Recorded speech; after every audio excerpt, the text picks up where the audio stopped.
Senhoras e senhores, nós daremos sequência aos trabalhos com a condução do primeiro painel, que tem como tema o empreendedorismo como mecanismo de superação da extrema pobreza, avanços e desafios. E para moderar, então, este primeiro painel, nós convidamos ao palco o gerente da Unidade de Desenvolvimento Territorial do SEBRAE Nacional. Por favor, senhor André Espíndola, venha ao palco.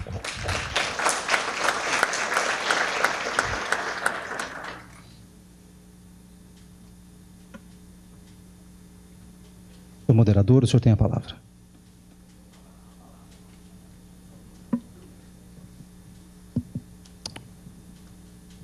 Bom, obrigado. Boa tarde a todo mundo. Boa tarde aos colegas aí do SEBRAE, aos nossos estimados agentes, né, aos colegas e amigos aí do Ministério do Desenvolvimento Social, vários outros colegas da casa que estão aqui prestigiando também. Boa tarde, presidente Luiz Barreto. Boa tarde, ministra Tereza Campelo.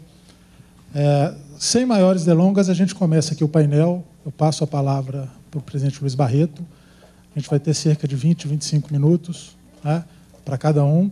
O senhor fala primeiro, a ministra fala na sequência e a gente se encaminha aqui para o deslinde desse painel. Obrigado.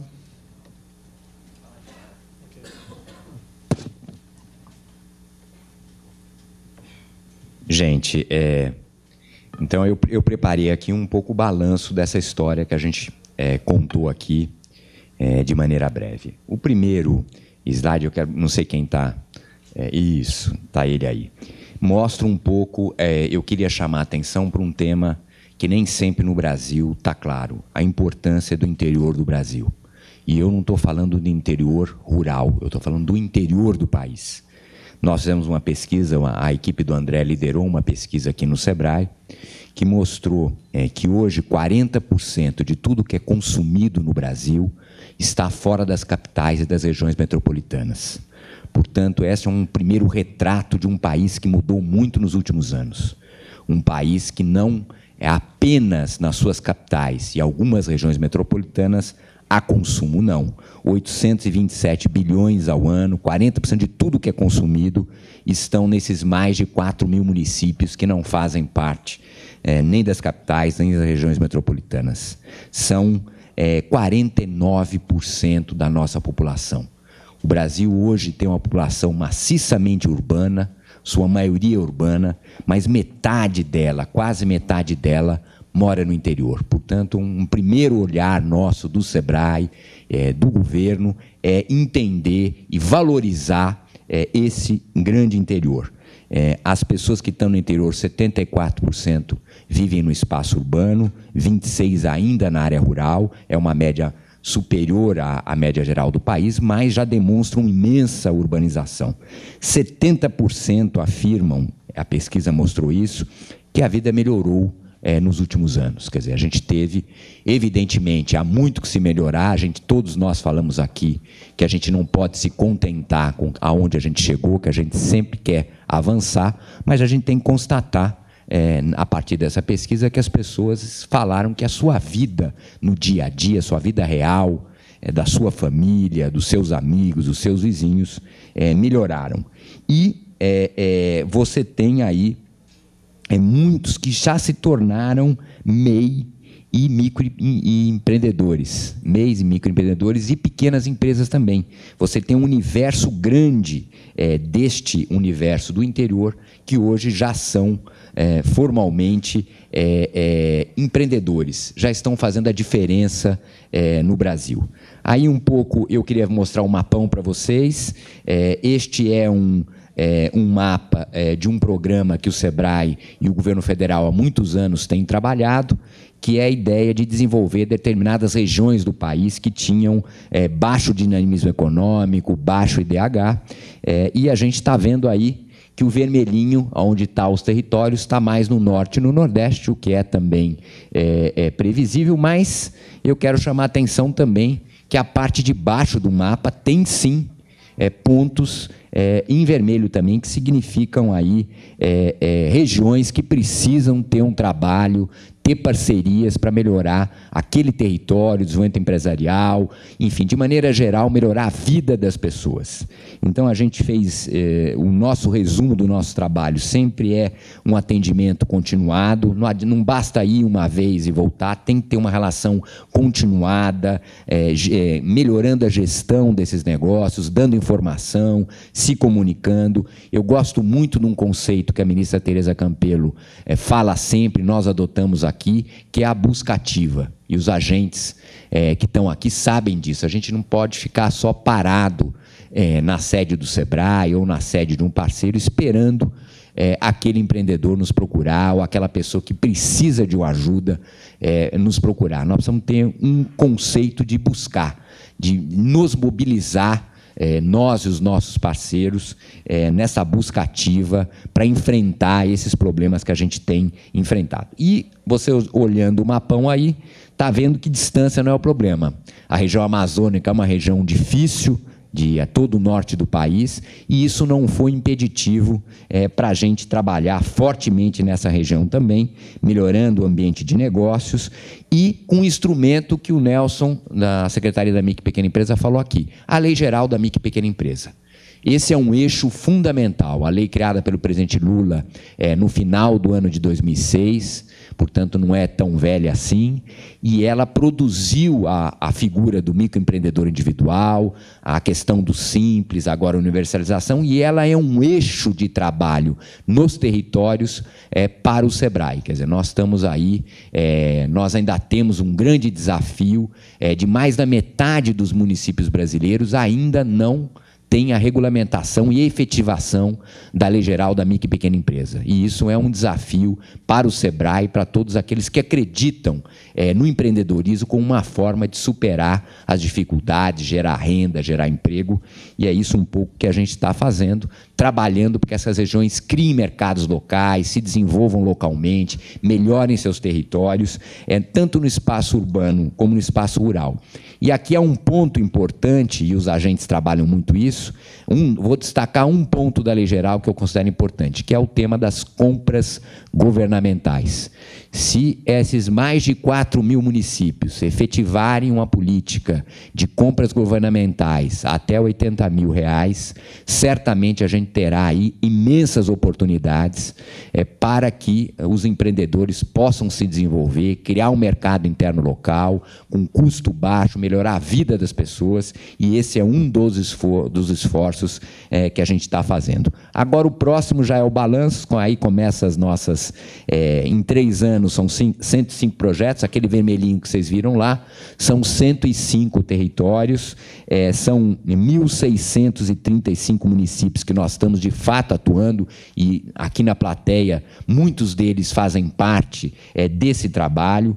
São mais de 1 milhão, quase 1,5 milhão de pequenos negócios formais que existem nesta região, e a gente conseguiu atender quase 700 mil desses empreendimentos nesses 3 anos. Quer dizer, é um esforço grande da gente, ainda falta a gente atender a totalidade, mas nós estamos fazendo um esforço grande, e hoje 684 mil empreendedores desses territórios já tiveram atendimento do SEBRAE, e a gente realizou, o número é maior agora, porque a gente realizou numa única empresa mais de um atendimento. Portanto, 1 milhão, quase 1.700.000 atendimentos, o que significa que a gente atendeu muitas vezes o mesmo empreendedor, mais de uma vez, 2, 3 vezes, que esse é o trabalho que eu acho que tem continuidade, e a Jurema é a expressão disso, quer dizer, as demandas vão mudando, a maturidade do negócio vai mudando,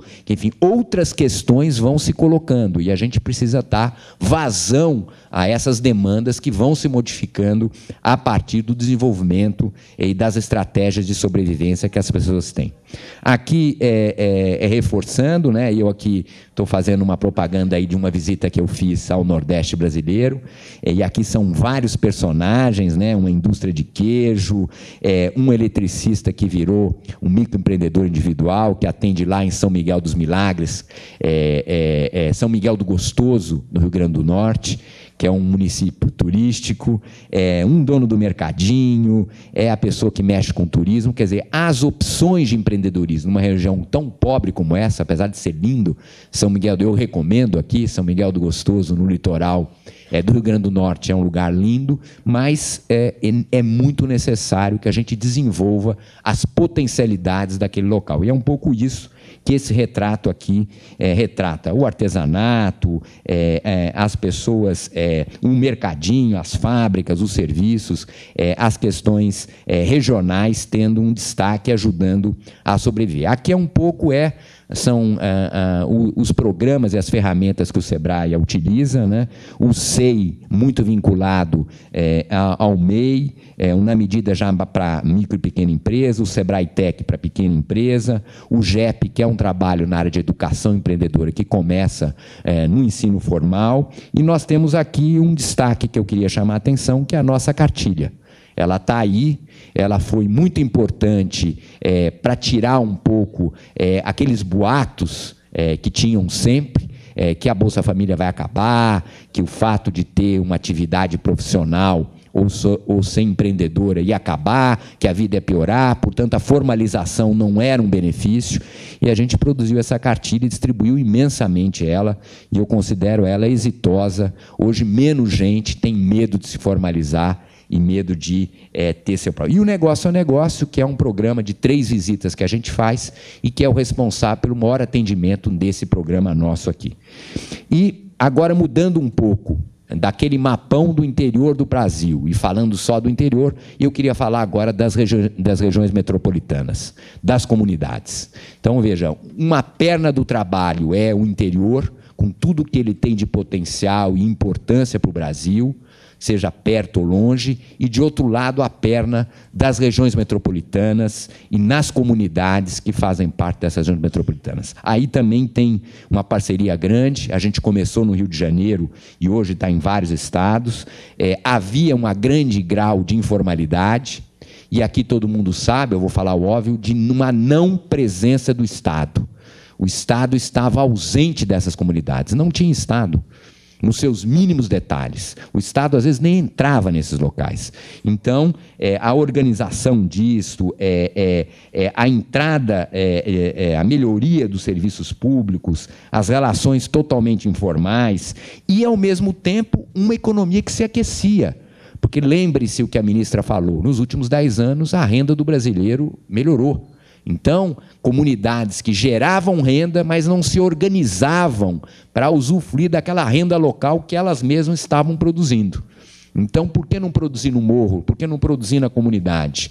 Então, muita gente que trabalhava longe, que às vezes ficava 1h30, 2 horas para ir, 2 para voltar, quase metade do dia num ônibus, ou num trem, ou no metrô. Por que ele não podia trabalhar na sua própria comunidade, já que havia consumidores e havia oportunidades de negócio ali na sua comunidade? E esse é um esforço que a gente tem feito, muito forte, e aqui está um pouco o que a gente faz. Ele é um trabalho de diagnóstico, evidentemente, de sensibilização. Esse é outro tema importante. Como a gente ganha as pessoas, né? A gente usa essa expressão no Brasil. Como é que a gente ganha as pessoas? A experiência aqui de Sergipe foi muito bacana. Como é que o nosso amigo ganhou os jovens? Como é que ele fez para que a gente tivesse um envolvimento da comunidade num projeto tão bacana que foi esse vídeo que a gente assistiu aqui? Então, tem que ter uma sensibilização, uma busca ativa permanente para que a gente lide diferente. Eu, às vezes, falar mal do que eu vou falar, todo mundo fala. Mas eu, às vezes, falo mal dos bancos em geral. Porque os bancos têm uma linguagem, muitas vezes, que não entende que os clientes são diferentes. Que ele precisa ter quando fala de microcrédito, de crédito assistido e desses programas, ele precisa estar mais próximo, ele precisa entender com quem ele está dialogando. E é isso um pouco o esforço do SEBRAE e do Ministério nessa direção, e eu quero dizer que o crédito melhorou muito nos últimos anos. Eu estou falando mal, porque a gente tem que falar mal sempre, mas é evidente que ele melhorou, e melhorou muito. O acesso ao crédito é um avanço também. Agora, tem que melhorar mais. Vocês que trabalham no Brasil sabe que tem que melhorar. Esse é um desafio grande para a continuidade desses programas. E, evidentemente, ninguém vai para frente se não tiver conhecimento, se não tiver orientação, se não tiver consultoria, porque quem faz a diferença são vocês, mas um estar ao lado, uma ajuda é sempre muito importante, é isso que o SEBRAE faz muito forte. Lá no Rio, inclusive, a legislação da prefeitura mudou. Isso é outra coisa importante, quer dizer, a agenda municipal se conectou com a agenda do MEI, a agenda das comunidades. Nós temos a experiência da empresa Bacana no Rio de Janeiro, que desburocratiza a abertura de empresas nesses territórios. Portanto, esse é um exemplo que vários municípios podem adotar de como é possível dar um tratamento diferenciado para o MEI nas suas localidades. Eu não posso tratar uma loja no Leblon do mesmo jeito que eu trato uma loja no Dona Marta. Eu tenho que encontrar mecanismos diferenciados para poder dar vazão a esse empreendedorismo latente, criativo, que existe nessas regiões. Portanto, mais uma vez, aqui tem várias experiências, um pet shop, eu só trago isso para ilustrar a diversidade que é aí de trabalhos. Tem a velha lan house aí, que está, né, Carla, sumindo ainda, porque todo mundo tem acesso hoje ao computador e ao celular, quer dizer, a lan house teve um papel importante, hoje já não tem mais, e todos os outros tipos de negócios, e mesmo para mostrar que eles são feitos nas casas das pessoas, são feitos ali na própria comunidade, num quartinho e tal, e eles dão um resultado, e tem a ver, um pet shop numa comunidade é uma coisa que a gente certamente não via há muitos anos atrás, e que demonstra que as pessoas, primeiro, têm os mesmos hábitos culturais que todo mundo, o que faltava era renda e oportunidade, e aqui tem também a coisa que mais cresceu, aqui no caso é um homem cortando o cabelo, mas o que cresceu de cabeleireira, de manicure e de as pessoas se cuidando mais, que é um desejo de todo mundo. Os homens também estão se cuidando mais, também não são só as mulheres, mas esse é um fenômeno que tem a ver também com o aumento de renda da coisa. Aqui está um pouco o balanço desse trabalho do SEBRAE nas comunidades. É evidente que o Rio de Janeiro ele é mais forte, porque ele tem mais tempo, são 37 mil empreendedores atendidos em 18 comunidades. Santa Catarina, a gente já tem quase 1.500 empreendedores atendidos lá em Santa Catarina, no Maranhão também quase 1.500, em Sergipe, que é o exemplo aqui, tem 1.500 empreendedores, Minas Gerais com 2.000, então são quase 50 mil empreendedores atendidos nessas comunidades. Eu acho que os números são pequenos, e por isso que eu disse na minha fala inicial que eu quero aumentar muito esses números em 2015. Acho que a gente tem uma avenida pela frente, e a gente tem que ocupar essa avenida, e tem disposição, tem tecnologia, como disse a ministra. Hoje o Brasil sabe trabalhar, tem programas, e a gente tem todas as condições de, num próximo balanço, mostrar números muito mais fortes, não só no interior do Brasil, mas nas comunidades e nas regiões metropolitanas. Aqui está um pouco o retrato da gente fazendo aí um trabalho. O SEBRAE vai lá, o negócio do buscativo é isso, a gente se implementa na comunidade, se relaciona, faz as rodadas de crédito, faz as orientações empresariais, cria festivais, feiras que possibilitam esse trabalho, e nós estamos muito animados com isso, e aí chegamos na bola aqui, passando a bola para a ministra Tereza Campelo. Eu quero dizer que tanto o presidente Lula como a presidenta Dilma botaram, sim, no centro da política brasileira, reconhecido por todos, não é uma questão individual de eu pensar ou não pensar, isso é uma agenda que o Brasil colocou nos últimos 10 anos, é evidente que tem outras agendas a serem colocadas, mas esse é um tema que foi um eixo importante de ter. O cadastro único, por exemplo, já foi um avanço. É que a ministra Tereza sabe a dificuldade que foi ter um cadastro único. Então, houve avanços na tecnologia, no desenvolvimento, que permitem hoje a gente estar neste patamar. Nós fizemos um acordo em 2012, nossa meta era atender 120 mil inscritos no cadastro único e nessa busca ativa, no reforço, no foco dos inscritos no programa social.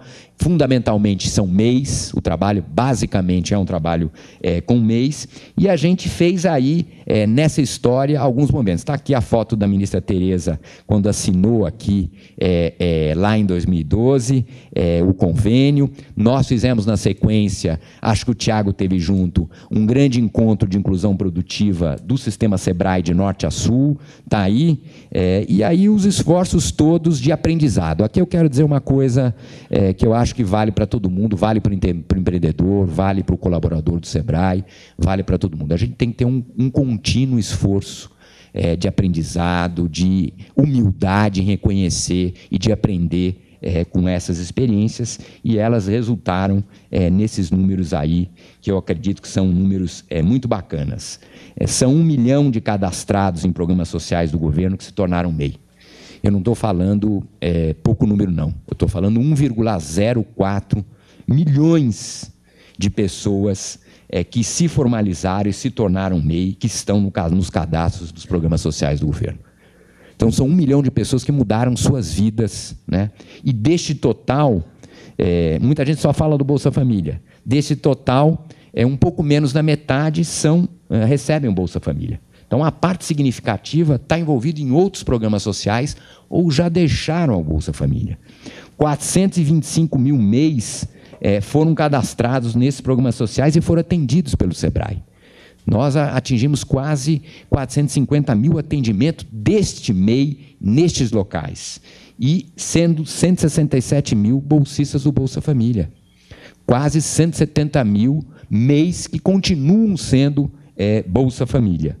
1/4 deles fazem parte, portanto, desses MEIs atendidos, fazem parte do cadastro único do governo federal. E o cruzamento desse cadastro foi um outro avanço.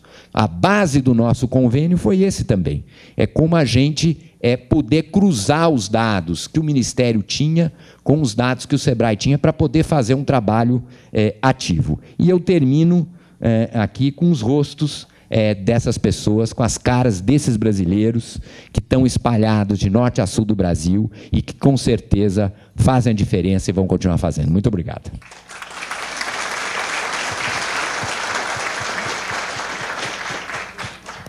Presidente, obrigado. 20 minutos no prego, 20, quase, falta 15 segundos para 20. Perfeito. Só fazer um gancho aqui, ministra, só para, às vezes, a senhora e os colegas entenderem um pouco mais dessa nossa dinâmica. Territórios da Cidadania escancarou portas para o SEBRAE, e a gente chegou em mais de quase 1.700 municípios, uma dificuldade logística realmente extrema, mas esse pessoal que está aqui enfrentou. Quem aqui é do interior? Quem são os agentes aí que não são das capitais? E olha o tanto de gente que está aqui, que está no interior, que para vir para cá, pega um ônibus, pega um carro, pega estrada de terra. Eu já peguei 300 quilômetros de estrada de terra para visitar projeto, o presidente já foi lá em Rio Grande do Norte, começou em São Miguel, mas veio descendo, fomos a Tumbira, lembra? Em Amazonas, população ribeirinha, era um outro projeto. Hidroavião, fiquei. Deu uma chuva lá, o negócio balançou, foi complicado, E não. Quase. Mas esses desafios, esses 3 anos, aí o projeto está se fechando hoje, dando lugar a um novo projeto com desafios muito maiores e uma ambição muito maior de agregar valor a esses, nós falamos em 1 milhão de atendimentos, em centenas de milhares de clientes atendidos. Eu acho que esse é um diferencial do desenvolvimento territorial que a gente tem conseguido. E fazendo um pouco, pegando agora do final, né, o atendimento dos MEI Bolsa Família, dos MEI beneficiários de programas sociais, a gente passou aí, deve tudo aos SEBRAEs estaduais. A área de atendimento nossa interna aqui é uma grande parceira, atendimento individual, acesso ao mercado de serviços financeiros, lá que fazia a ponte com o Crescer, com os bancos. Então, eu queria só reforçar que nada disso a gente fez sozinho. O Ministério do Desenvolvimento Social direto, o Miller, né, o Tiago esteve com a gente várias vezes, a gente ajustando, tentando, vai para lá, vai para cá, enfim, mas eu creio que a gente conseguiu aí alcançar números bem robustos. Como a ministra falou, a ponta, a gente tem um slide do iceberg, né? Um iceberg enorme, é o primeiro slide, aí você afasta um pouco, a base do iceberg é 10 vezes maior do que ele, quer dizer, o trabalho que a gente fez é muito grande, complicado, mas o que tem pela frente é 10 vezes mais complicado, mais desafiador. A sustentabilidade disso, a perenidade disso, a continuidade, sempre olhando com foco no resultado mesmo, né? A gente não para e olha, atendemos 1 milhão, atendemos 600 mil, a gente está sempre sondando o atendimento, né, presidente? Se o empresário aplicou o que foi, se o empresário gostou do que foi levado a ele, se ele aplicou o que foi levado a ele e se isso deu algum resultado para o negócio dele. Então, seja MEI, seja pequena empresa, a gente tenta sempre fazer essas leituras. Eu acho que a gente está num caminho aí realmente muito instigante e isso é fruto do trabalho de todas essas pessoas aqui. Ministra, a senhora tem 20 a 25 minutos, quer falar daqui ou quer falar dali? Ok.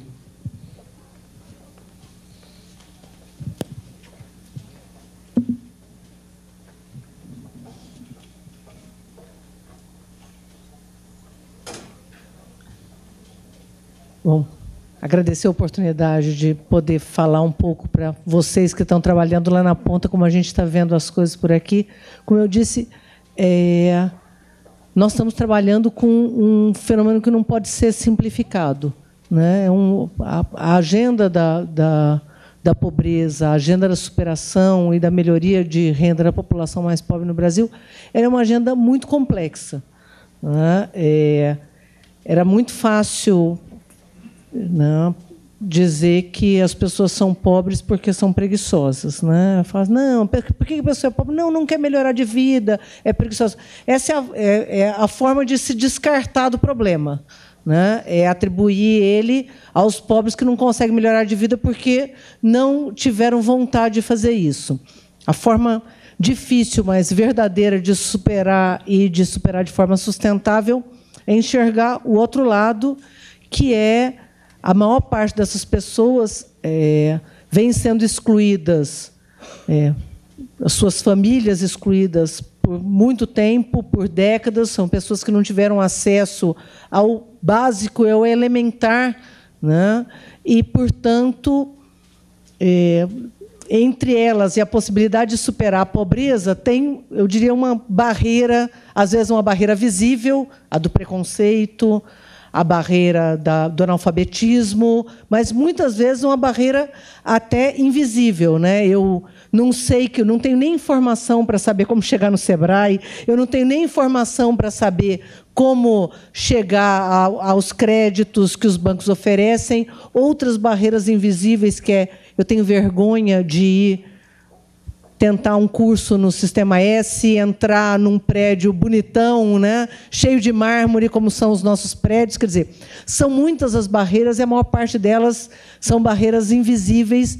E essa pessoa humilde, muitas vezes excluída, tão excluída que sequer acha que tem direito a direitos, é nossa obrigação ajudá-la. É a ideia do Brasil Sem Miséria, é essa. Não adianta vir com solução simples, só dar o Bolsa Família, só dar renda. O Brasil Sem Miséria, ele é complexo exatamente porque ele tentou enfrentar esse fenômeno complexo, que é a pobreza, e enfrentá-lo de forma multidimensional. Então, quando a gente montou o Brasil Sem Miséria, esse é o desenho original, lá de quando a gente criou o Brasil Sem Miséria, em junho de 2011, ele dizia o quê? Que nós temos o mapa da pobreza, sabemos, né, quem são essas pessoas, porque nós temos o cadastro único, temos tecnologia, mas nós queremos levar oportunidade para essas pessoas. E essas oportunidades foram organizadas em 3 grandes blocos. Levar a garantia de renda... Deixa eu ver se eu sei onde apertar aqui. Onde faz a luzinha aqui, gente? Bom, levar a oportunidade de renda, que é o Bolsa Família, que é um conjunto de outras ações, garantir inclusão, oportunidades para a inclusão produtiva, tanto no meio rural quanto no meio urbano, e garantir... Onde que é a luzinha? Não, aí passa, meu bem.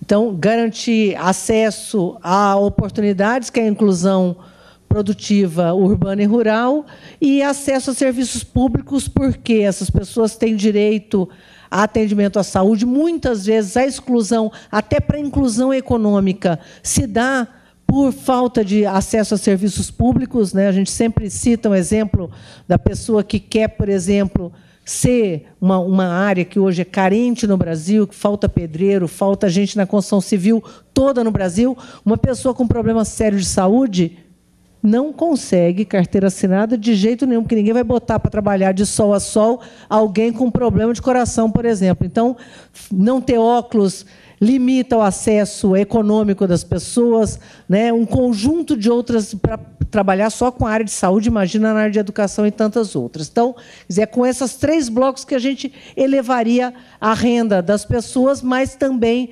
garantiria que elas tivessem melhoria de vida do ponto de vista global. Eu vou falar de um só desses aspectos, que é a inclusão produtiva, porque os outros todos não cabem aqui, como a ação é muito grande e eu tenho só meus 20 minutinhos aqui para falar. Então, qual que é a nossa ideia na inclusão produtiva urbana, que é a nossa grande parceria com o SEBRAE? É garantir que essa população urbana cadastrada, portanto, nós não estamos olhando só para o Bolsa Família, tenha acesso a um conjunto de oportunidades. Essa população, tem muita gente que fala assim, são 50 milhões, vocês sabem que são 50 milhões de pessoas no Bolsa Família. Metade não trabalha. Tem menos de 18 anos de idade, 42% tem menos de 14 anos de idade, não trabalha. Felizmente, nós tiramos essas crianças do trabalho, porque nós queremos que elas estudem, e é isso que vai garantir que o Brasil seja melhor. Os adultos, que são a outra metade, trabalham muito. 75% dos beneficiários do Bolsa Família em idade ativa, aqui está o trabalho, mas são população economicamente ativa. Ou trabalham ou estão procurando trabalho. Né? Ou seja, a gente tem esse público em linha, uma coisa que, em geral, as pessoas não sabem, falar, está no Bolsa Família, está encostado. Né? Não, o Bolsa Família é um complemento da renda dessas famílias. Essas famílias trabalham, os adultos trabalham e estão em linha com os outros adultos que não são beneficiários do Bolsa Família, que, em média, a população economicamente ativa também está em torno de 75%. Portanto, não é verdade que são preguiçosos, é verdade que trabalham muito, mas, mesmo trabalhando muito, não conseguem ter renda suficiente para garantir uma vida digna para a sua família. Por quê? Porque não tiveram acesso a essas oportunidades, não estudaram, não tiveram acesso à qualificação profissional, não tiveram acesso a bens e serviços, água, por exemplo, no meio rural, que nós estamos levando cisterna, e um conjunto de outras coisas que nós estamos tentando suprir em parceria, ajudá-las, e uma das estratégias é a da inclusão produtiva urbana. A gente está com dois grandes eixos de trabalho. Um é melhorar a empregabilidade, ou seja, acesso a empregos de melhor qualidade. E o outro é o empreendedorismo. Né? Então, são 2 grandes blocos. Né? Sair da extrema pobreza e está incluído do ponto de vista produtivo. De um lado, tem todo um esforço de melhorar a condição para acessar empregos, que tem a ver com o Pronatec, com um conjunto de outras ações de intermediação de mão de obra. Por exemplo, tem muita gente que já é qualificada, mas não tem acesso a informações de onde poderia estar se empregando de forma mais qualificada. E um outro bloco, que é o que a gente vai olhar mais hoje, é o do microempreendedor individual, com o microcrédito produtivo orientado e as ações de economia popular e solidária para garantir essa ação de inclusão econômica. Falar rapidamente do Pronatec, que é uma coisa que as pessoas, em geral, ouvem muito falar, mas não sabem. No Pronatec, quando criou o Pronatec, a gente tentou suprir 3 grandes deficiências que existiam na qualificação profissional no Brasil. A primeira delas é que não existia oferta de cursos suficiente no país. A segunda é que a demanda não estava organizada. Certo? Então, você tinha muita gente querendo fazer curso de qualificação profissional, mas poucos conseguiam chegar, mesmo nos cursos que existiam. E a terceira, que era o que mais afetava a população pobre no Brasil, era a falta de acesso. Ou seja, as pessoas não conseguiam pagar cursos de alta qualidade, como são os cursos que são oferecidos pelo Sistema S. O Pronatec tentou atingir essas 3 questões: ampliar a oferta de cursos, organizar a demanda, que é uma das coisas que nós estamos fazendo, que é com a população de baixa renda, como chegar nessa população de baixa renda, e o governo federal está pagando os cursos. Isso, especialmente, é importante para a população pobre. Cada curso desses que a gente paga de formação continuada dos cursos FIC, que são cursos aí de, em média, 200 horas, custa R$2.000 por aluno, para ter uma ideia de que, certamente, um pai de família ou uma mãe de família não conseguiria ter R$2.000 para melhorar e se qualificar. Então, é isso que nós estamos fazendo com o Pronatec. O Pronatec hoje, graças a essa ação articulada, a gente chega nos bairros mais pobres, orientando essa população, explicando aonde vão ser feitos os cursos, captando também informações do que tipos de curso que eles querem fazer, e nós conseguimos a vitória de já ter levado para a sala de aula 1.400.000 pessoas de baixa renda no Brasil, que nunca tinham tido oportunidade, a maior parte delas trabalhando de dia, estudando de noite, porque o perfil, né, são quase 3.500 municípios com matrículas realizadas, 618 tipos de cursos diferentes, de costureira, costureira industrial, auxiliar de cozinha, vários cursos na área de turismo, camareira, né, vários cursos que acabam chegando para empreendedores ou trabalhadores, como eletricista, como é toda a área da construção civil, e cursos que antes sequer se imaginava que a gente ia ofertar no Brasil, que tem muito a ver com a mudança do perfil do povo brasileiro, como é o caso de cuidador de idoso. Nós estamos formando pessoas de baixa renda, muitas vezes um idoso, hoje de classe média, que cresceu muito a classe média no Brasil, não precisa de um enfermeiro, ele precisa de uma companhia, ele precisa de alguém que tenha noção básica de como está lidando com esse idoso, está fazendo companhia, saindo para passear, cuidando dessa pessoa, ajudando na alimentação. E nós estamos formando milhares e milhares de pessoas como cuidador de idoso, cuidador de criança e outros 618 tipos de curso. É uma alegria também poder dizer que quase 50% das pessoas que têm feito esses cursos do Brasil Sem Miséria, ou seja, do Pronatec, voltado para a população de baixa renda, são jovens entre 18 e 29 anos, portanto, nós estamos... É uma oportunidade para essas pessoas, mas é uma oportunidade também para o Brasil, que precisa aumentar a sua produtividade. Só tem um jeito de aumentar a produtividade, que é investindo em educação e em qualificação profissional, é isso que nós estamos fazendo. 68% são mulheres, muitas delas estudando em áreas que antes eram prioritariamente ocupadas exclusivamente por homens, e 68% negros ou negras. Aqui um pouco o resumo, já investimos R$3 bilhões, né, 1,4 milhões de vagas, e, em média, são quase 71.000 matrículas por mês ao longo desses 2 anos e meio de trabalho, né, com o Pronatec, o MEC e o Brasil Sem Miséria. A maioria em cursos noturnos. Aqui alguns exemplos eu vou deixar à disposição aqui de vocês que têm interesse, também para conhecer um pouco mais essas várias áreas que a gente tem atuado. E os cursos do Pronatec que nós ofertamos, eles, em geral, acabam chegando no nosso empreendedor. O eletricista, ele pode acabar sendo contratado por uma grande empresa, por uma média empresa, ou ele acaba se cooperativando, montando uma pequena cooperativa, coisa que hoje é muito comum, às vezes acontece até em sala de aula, um curso de pedreiro, um curso de costureira, se organizam no final do curso, eles mesmos montam uma pequena cooperativa, né, uma sociedade solidária ou não, e muitos acabam montando e formalizando o seu próprio negócio. Então, nosso grande desafio para o próximo período é melhorar essa nossa ação, né, do Pronatec empreendedor, né, garantindo que a gente possa ter, nos cursos esses intensivos em público, que tem vocação empreendedora, que a gente agregue a esses cursos módulos de empreendedorismo,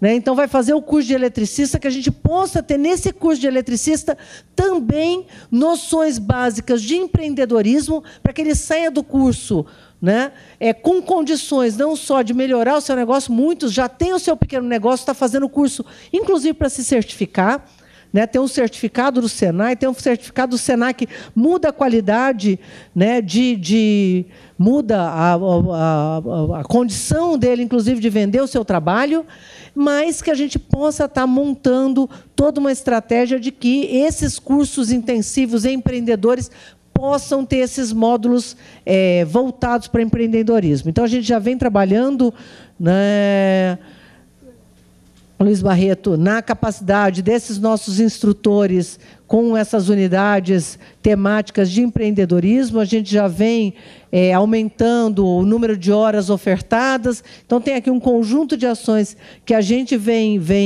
desempenhando em parceria com o SEBRAE, né, e com os nossos ofertantes, para que a gente melhore essa nossa atuação, porque tem uma vocação enorme, principalmente no Pronatec, articulado para esse público de baixa renda, para o empreendedorismo. E muitas dessas pessoas acabam sendo bons profissionais e não conseguem evoluir no seu negócio por falta dessa ferramenta de gestão do seu próprio negócio. Então, essa eu acho que é uma das questões que a gente tem pela frente, não só um grande desafio, mas temos que nos organizar, porque eu acho que essa é a nova etapa que a gente tem que trabalhar junto e melhorar. Então, aqui, algumas das ações que a gente vem trabalhando já são 15 ações que a gente vem trabalhando no Pronatec Empreendedor, tipos de ações, né? Então, desde ações no meio rural, bovinocultura, cabeleireiro, cuidador de idoso, eletricista, fruticultor, toda essa área de agricultura orgânica, que tem aumentado muito, manicure e pedicure, toda essa área de beleza, montador e reparador de computadores, motorista de transporte escolar, promotor de vendas, pedreiro de alvenaria, pintor de obras, salgadeiro, técnico de agroindústria, técnico em informática, que são esses 15, e certamente eu acho que montando essa curva de aprendizagem a gente vai poder avançar ainda mais. Então, essa é a parceria que já está estabelecida, é um orgulho para a gente poder estar trabalhando com o SEBRAE, com toda a sua expertise e empreendedorismo. Certamente a gente não ia conseguir estar trabalhando com essa capilaridade se a gente não contasse com o SEBRAE, não só a parceria nacional, mas com o SEBRAE em todos os estados. Então, acho que é um orgulho muito grande e uma parceria muito profícua. Aqui, rapidamente falando de uma ação que é casada com as ações de empreendedorismo, que é o microcrédito produtivo orientado, chamado agora de Crescer. A gente se espelhou para montar o Crescer nas ações super bem-sucedidas do BNB no Nordeste, que já tinha toda uma experiência excepcional de chegar na população mais pobre, muito com essa ideia de busca ativa, né? Agora, o BNB, inclusive, trabalha com moto, indo para o meio rural. Então, quer dizer, tem uma ideia de ir aonde o empreendedor está, e a gente acabou se espelhando nela com a ideia de que não é crédito para consumo. Nós estamos falando de crédito para o empreendedor, crédito pequeno. A gente tem conseguido agora ampliar as parcerias com o Banco do Brasil, Caixa e Basa, também seguindo o caminho já percorrido pelo BNB. Então, saímos de uma linha de crédito que era taxa de juros 60% ao ano para 5% ao ano. Isso muda completamente, né, o tipo de crédito que nós estamos ofertando, mas nós temos estudos que já mostravam que a maior barreira não era a taxa de juros, mas era acesso, era assistência técnica, né, e era esse despojamento de poder chegar e orientar essas pessoas e estar perto delas, né? Não ter essas agências luxuosas que muitas vezes as pessoas não têm nem coragem de chegar perto. Então, acho que a gente está avançando muito na agenda de microcrédito produtivo orientado, e essa parceria com assistência técnica, eu acho que vai permitir que a gente avance ainda mais. Então, aqui só os grandes números para vocês terem uma ideia. 9,4 milhões são as operações de crédito realizadas dentro do Crescer. Dentro do Crescer, metade disso, 4,7 milhões, foram operações de créditos ofertadas dentro do cadastro único, ou seja, metade do Crescer está chegando na população de baixa renda no Brasil, e desses, 34% das operações foram realizadas com o público do Bolsa Família. Isso é pouquíssimo conhecido. Então, fica aquele blá, blá, blá de que as pessoas não querem trabalhar, as pessoas não querem não sei o que, estão encostadas no Bolsa Família. Bom, nenhum dos nossos números comprovam isso. As 1.400.000 quiseram se qualificar e estão fazendo curso de qualificação profissional, estão indo atrás desse crédito. Esse crédito, as pessoas já estão pegando pela segunda ou terceira vez o crédito, ou seja, pagaram, isso aqui estamos falando de operações, não de pessoas. Pegaram, pagaram de novo, pagaram, já estão na terceira operação. Então, essa eu acho que é uma vitória e uma prova de que a população, certo, é pobre no Brasil, é empreendedora, trabalhadora e quer melhorar de vida e estava só esperando essas oportunidades.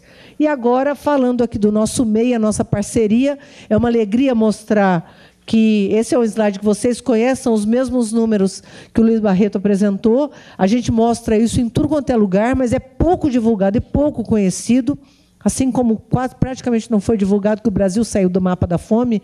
Nós estamos há 50 anos no mapa da fome, saímos do mapa da fome, não saiu em nenhum lugar. Só a Carta Capital que deu esse final de semana essa notícia. Também quase ninguém fala que dos nossos 4.400.000 empreendedores, né, quase 10% são do Bolsa Família, aí 1 milhão são do Cadastro Único, a maioria mulheres, assim como a Jurema, 55% são mulheres, quase 70% negros ou negras e jovens. Portanto, nós estamos chegando aonde a gente devia chegar, que era um Brasil profundo, que precisa de oportunidades, e nós estamos conseguindo levar essas oportunidades, olha, a maioria no Nordeste.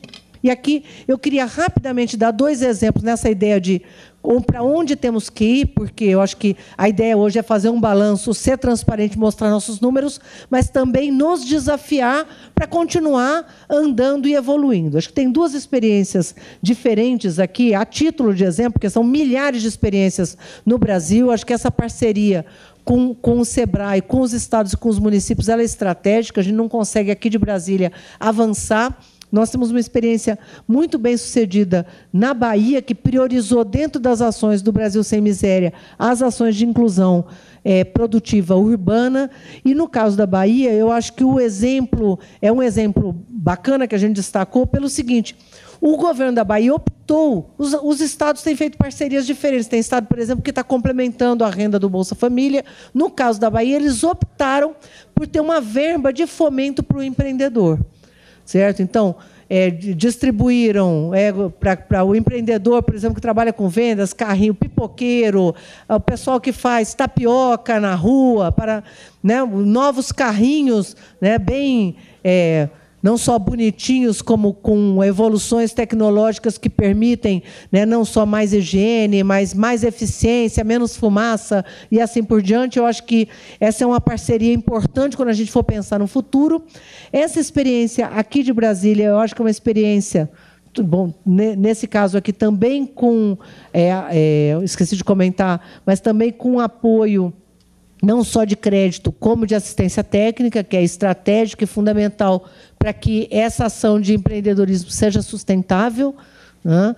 E aqui no caso de Brasília, que não é um caso típico de empreendedorismo, mas nos chamou a atenção que essa fábrica social, que eu, eventualmente, quem tiver a oportunidade, eu recomendo muito, onde o governo aqui do DF está aliando qualificação profissional, treinando parte do pessoal que está sendo treinado.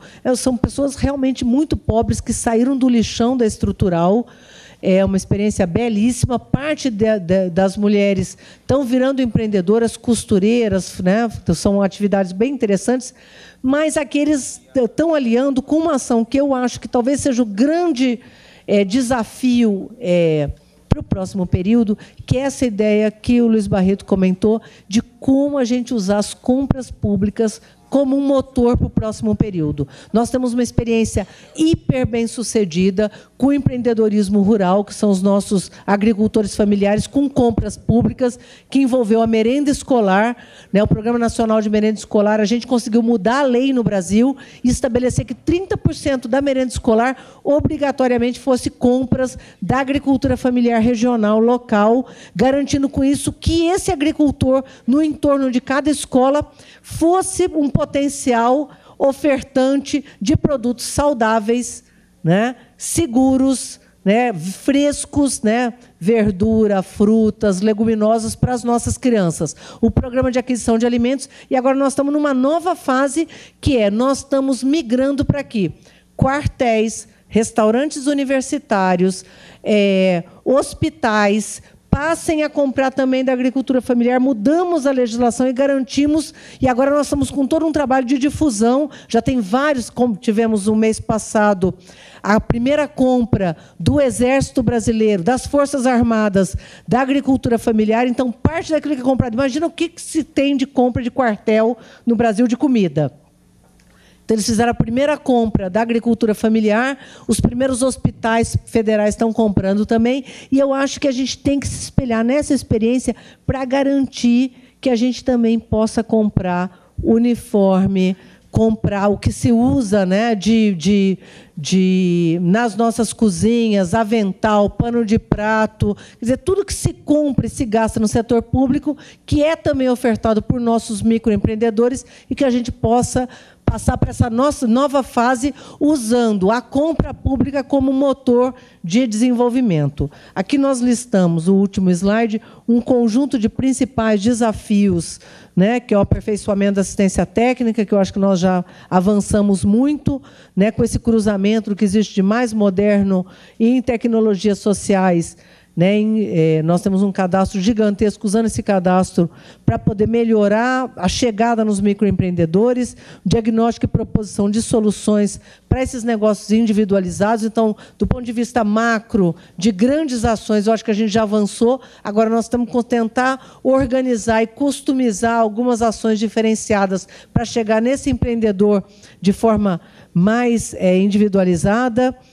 Garantir esse avanço, como o Luiz Barreto falou, para planos de negócio com visitas regulares, identificação de arranjos produtivos e potenciais territoriais, que é o que a gente vem fazendo com o Território e Cidadania, vinculação dos agentes de assistência técnica com comunidades beneficiárias, metodologia de busca ativa para que a gente chegue no nosso empreendedor, aquele mais invisível, né? Estruturação de políticas de fomento para microempreendedores, a exemplo, como eu comentei, da Bahia, e criação de cursos de gestão, aí não horas-aula dentro dos cursos que a gente já está ofertando, mas cursos dentro do Pronatec que sejam de gestão para esses nossos empreendedores.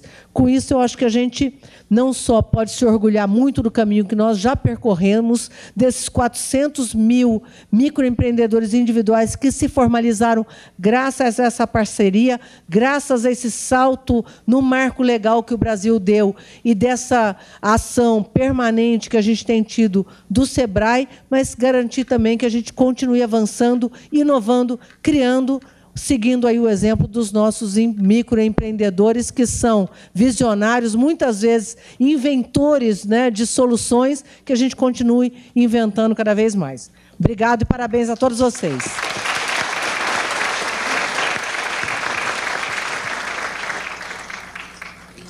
Ministra, perfeito. 25 minutos e 5 segundos, cravado. Pessoal, para a gente se encaminhar para o final aqui, só para também trazer uma informação aqui, que eu acho que a ministra foi perfeita na abordagem. Aí, aproveitando que a gente tem aqui colegas de mais de 100 municípios, existem hoje, pelas nossas aferições, 20 bilhões de reais aproximadamente que os municípios compram da pequena empresa, diretamente por força da implementação da lei geral, aquele esforço do uso do poder de compra. Isso é muito bom, por um lado, 20 bilhões é um número de encher os olhos, o governo federal já compra, se não me engano, 15 bilhões, mas o potencial é 8 vezes maior. Então, a história do caminho a ser percorrido, né? Mas as portas já estão escancaradas, o marco legal já está aí, e assim por diante. Então, para a gente se encaminhar para o final, ministra, presidente, eu vou fazer uma pergunta para cada, só para a gente... Primeiro para... Não, tranquilo. Primeiro, para a ministra, eu acho que a senhora foi muito... A gente ter saído do mapa da insegurança alimentar, da fome, é histórico. Infelizmente, a divulgação ela é sofrível. Acho que é um momento que a gente está, enfim. Mas a senhora vê alguma interseção entre a superação da insegurança alimentar e a inclusão produtiva, agricultura familiar, todos esses esforços que estão acontecendo? A gente pode dizer que esses esforços, não estou nem dizendo da nossa parceria, estou dizendo mais amplo, a inclusão produtiva urbana, rural, como elas contribuíram para essa vitória do Brasil nesse contexto de segurança alimentar?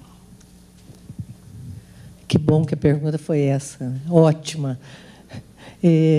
Olha só, ao contrário de outros países, tem países no mundo que têm fome e nem tem como produzir. Pegar ali o chifre da África, por exemplo, você pega uma região inóspita, né, onde a terra é ruim, o clima é terrível e a população é muito pobre e plantando não dá. Não é o caso do Brasil. O Brasil nunca teve problema em produzir comida. O Brasil tem fome secular, sendo um dos maiores produtores de comida do mundo. Quer dizer que nosso problema não era esse. Né? Nós temos um solo privilegiado, nós temos um clima privilegiado, nós temos uma das melhores tecnologias agrícolas para países tropicais, somos campeões nisso. A Embrapa é um exemplo de inovação e genética, no que existe de mais moderno no mundo, e o Brasil tinha fome. Então, segundo o que a FAO atribuiu, né, nós concordamos, mas usando aí o que a própria FAO relata, por que o Brasil não só saiu do mapa da fome, como é citado no relatório mundial como um caso a ser seguido.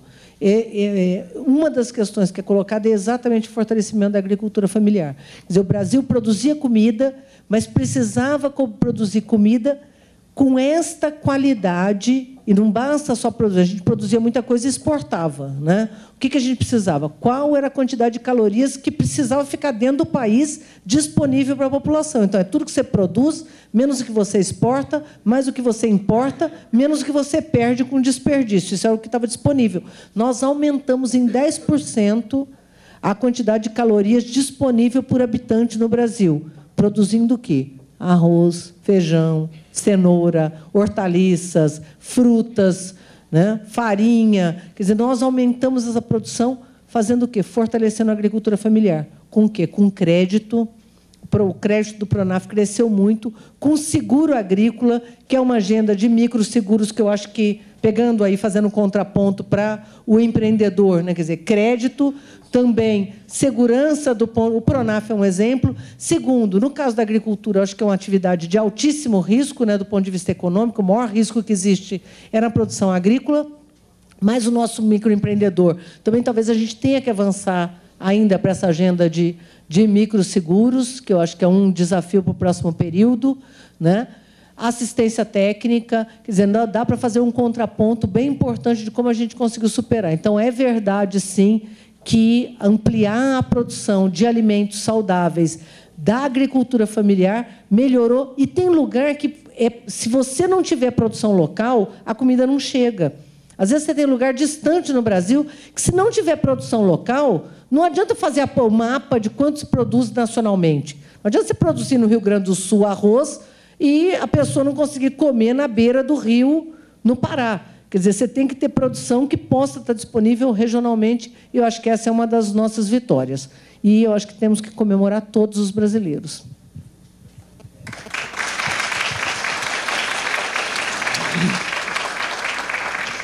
Presidente, a sua cedeu... Não, eu acho que, pela competência, vai tirar de letra. O senhor deu o cenário aí da nossa agenda do desenvolvimento econômico, inclusão produtiva, formalização,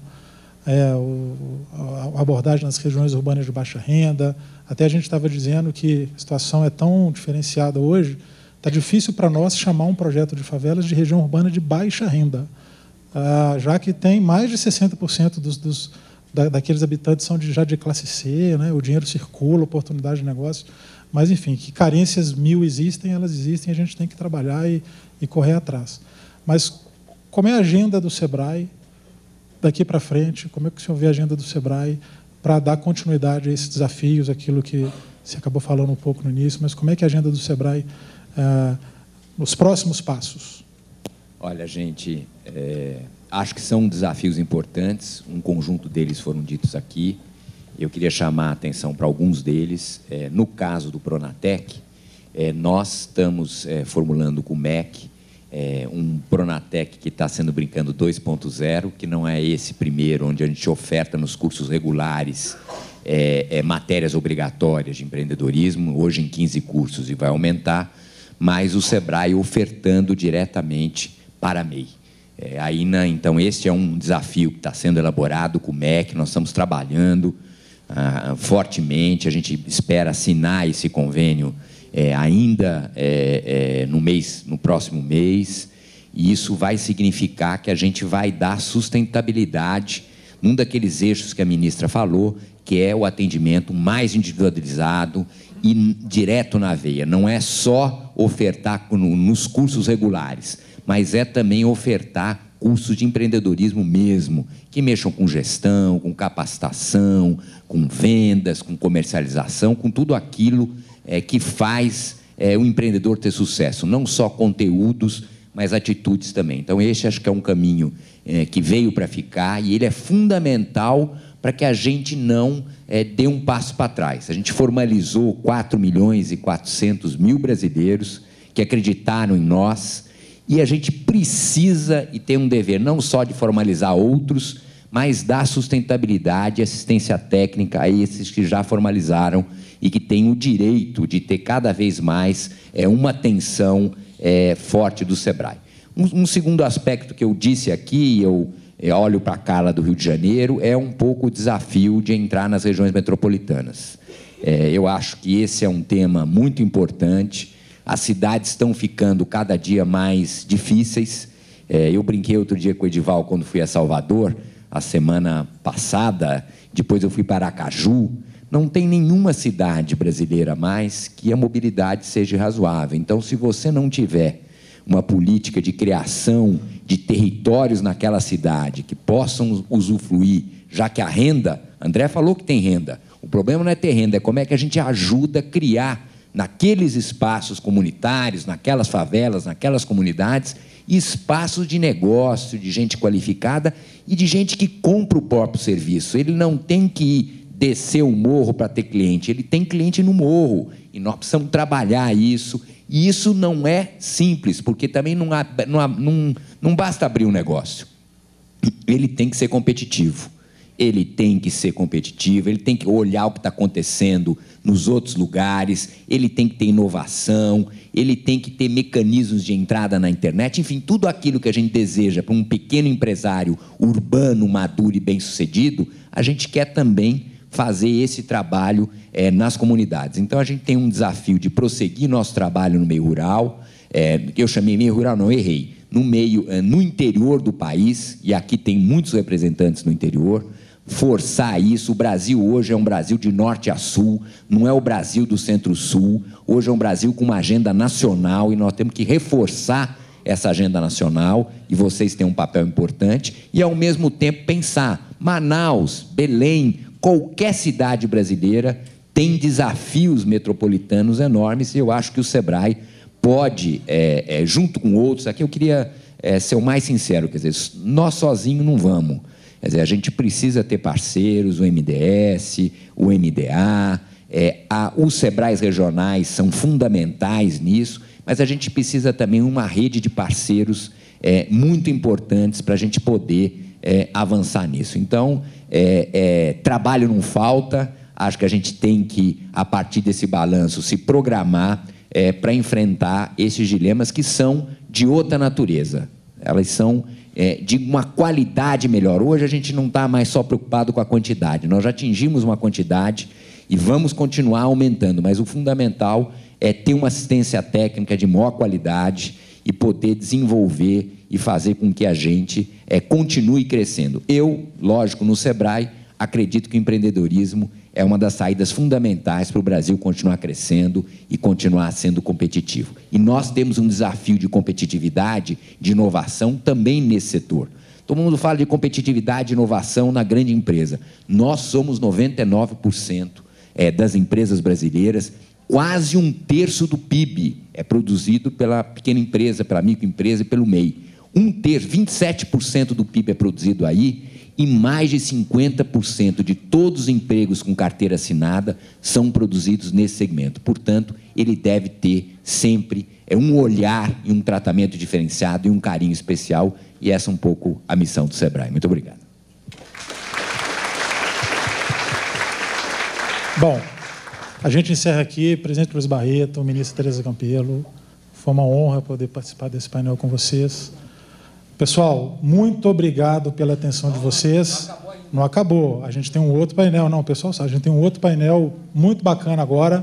E a gente conta com a atenção de vocês, mas já agradeço de antemão aí a atenção de vocês e todo o esforço por vocês estarem aqui. Obrigado e boa tarde. O mestre Cerimônias vai chamar o pessoal agora. Obrigado. Ok. Concluímos assim, então, as atividades deste primeiro painel. Nós agradecemos a presença dos membros deste primeiro painel, convidando-os para que tomem os seus lugares reservados no auditório, por gentileza, a fim de que possamos dar, então, sequência aos trabalhos, conduzindo o segundo painel que terá como tema a